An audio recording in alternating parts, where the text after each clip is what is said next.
ഇന്നൊരു ബിരിയാണി വയ്ക്കാമെന്ന് വെച്ചു കേട്ടോ. അപ്പോൾ ബീൻസും ക്യാരറ്റും കൂടെ കട്ട് ചെയ്ത് വെച്ചിട്ടുണ്ട്. അരി നമ്മുടെ ബസുമതി റൈസൊന്നുമല്ല, നമ്മുടെ സാധാ റേഷൻ അരിയാണ് കേട്ടോ, വെള്ള അരി. അപ്പോൾ വെള്ളം തിളച്ചിട്ടുണ്ട്. നമുക്ക് അരി നന്നായി ഒരു 5-6 വട്ടമെങ്കിലും കഴുകണം, അതിൻ്റെ സ്മെല്ലെല്ലാം കളയണം. എന്നിട്ട് നമുക്ക് അരി ഇടാം. അരിയിട്ട് കൊടുത്തതിന് ശേഷം ഗ്രാമ്പൂ, പട്ട, ഏലക്ക എന്നിവയൊക്കെ നമ്മുടെ വീട്ടിലുള്ള ഐറ്റങ്ങൾ മാത്രം മതി കേട്ടോ. അതെല്ലാം കൂടിയൊക്കെ ഇട്ടു. പിന്നെ ബീൻസും ക്യാരറ്റും കൂടെ കട്ട് ചെയ്ത് വെച്ചതും കൂടെ ഉണ്ടായിരുന്നു, അതും കൂടി ഇട്ടു. നമുക്കൊരു എണ്ണക്കൊഴുപ്പൊക്കെ കിട്ടണമല്ലോ. അപ്പോൾ അതിന് വേണ്ടിയിട്ട് നമുക്ക് കുറച്ച് കയ്യിലുള്ള എണ്ണ, ഞാൻ സൂര്യ എണ്ണയാണ് കേട്ടോ, നമ്മുടെ സൺഫ്ലവർ ഓയിലാണ് ഒഴിച്ചത്. ആവശ്യത്തിന് ഉപ്പും കൂടി ഇട്ടിട്ട് നന്നായിട്ട് ഇളക്കിയതിന് ശേഷം നമുക്ക് അടച്ച് ഒരു അര വേവ് മതി കേട്ടോ. ഒരു 75% എന്നൊക്കെ പറയാം, ആ ഒരു ശതമാനത്തോളം വേവ് മതി. അപ്പോൾ ഏകദേശം ഈ ഒരു പരുവത്തിന് വെന്തിട്ടുണ്ട് കേട്ടോ. അപ്പോൾ മീൻ ഞാൻ ഫ്രൈ ആക്കി വെച്ചിട്ടുണ്ട്, ചോറ് വാർത്ത് വെച്ചിട്ടുണ്ട്. അതിനുശേഷം ചോറിലൊരു മഞ്ഞ നിറം കിട്ടാൻ വേണ്ടിയിട്ട് ഒരു ഗ്ലാസ് ഇച്ചിരി വെള്ളത്തിനകത്ത് മഞ്ഞൾപ്പൊടി, എണ്ണയും കൂടെ ചാലിച്ച് വെച്ചിട്ടുണ്ട്. നമ്മുടെ സാധാരണ ഉള്ളിക്കറി കേട്ടോ.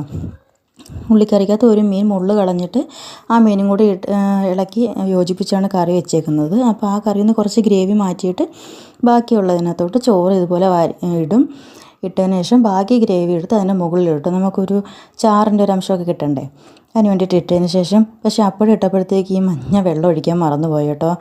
അത് വീഡിയോയിൽ പിടിക്കുന്നുണ്ട്, ശ്രദ്ധിച്ചില്ല. അപ്പോൾ ഏറ്റവും മുകളിലായിട്ട് ഇട്ടിട്ടുണ്ട്. അങ്ങനെ കുറച്ച് സവാള വറുത്ത് വെച്ചിട്ടുണ്ടായിരുന്നു. അങ്ങനെ അതും കൂടി ഇട്ടതിന് ശേഷം നമ്മുടെ ഒരു കൊച്ചു ബിരിയാണി കേട്ടോ, ഉച്ചക്കലത്തേക്കായിട്ട് മാത്രമായിട്ട് വെച്ചതാണ്, പക്ഷേ സംഭവം തോനെ ഉണ്ടായിരുന്നു കേട്ടോ. അതിനുശേഷം മീൻ വറുത്തതെല്ലാം കൂടി, നമ്മളെ അയില മീനാണ് കേട്ടോ, മീൻ കറി വയ്ക്കാൻ വേണ്ടി വാങ്ങിച്ചപ്പോൾ ഞാൻ വലിയ മീനായിരുന്നു. അപ്പോൾ വിചാരിച്ചു കൊച്ചൊരു മീൻ ബിരിയാണി വയ്ക്കാമെന്ന് വെച്ച്. അങ്ങനെ കുറച്ച് നെയ്യുണ്ടായിരുന്നു, നെയ്യും കൂടെ ഒഴിച്ചതിന് ശേഷം നമ്മൾ ചെറിയ തീയിൽ ദമ്മിടും എന്നൊക്കെ പറയത്തില്ലേ, അതുപോലെ അടച്ചൊന്ന് മൂടി വെച്ചൊന്ന് ദമ്മിട്ടു. അതിനുശേഷം ഞങ്ങൾ ഉച്ചയ്ക്ക് കഴിക്കാൻ പോവുകയാണ് കേട്ടോ.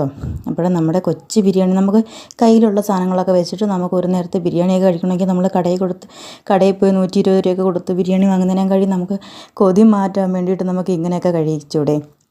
അപ്പോൾ നമ്മുടെ ബസുമതി റൈസിൻ്റെ ബിരിയാണി പോലെ തന്നെ തോന്നിക്കും, നമ്മുടെ സാധാ റേഷൻ അരി കൊണ്ടുള്ള ബിരിയാണിയാണ് കേട്ടോ. എല്ലാവരും വീട്ടിൽ തയ്യാറാക്കി നോക്കണം, വലിയ ചിലവൊന്നുമില്ല. അപ്പോൾ നമ്മൾ വീട്ടിൽ തന്നെ ഇടുന്ന അച്ചാർ തന്നെയാണ് കേട്ടോ ഇത്.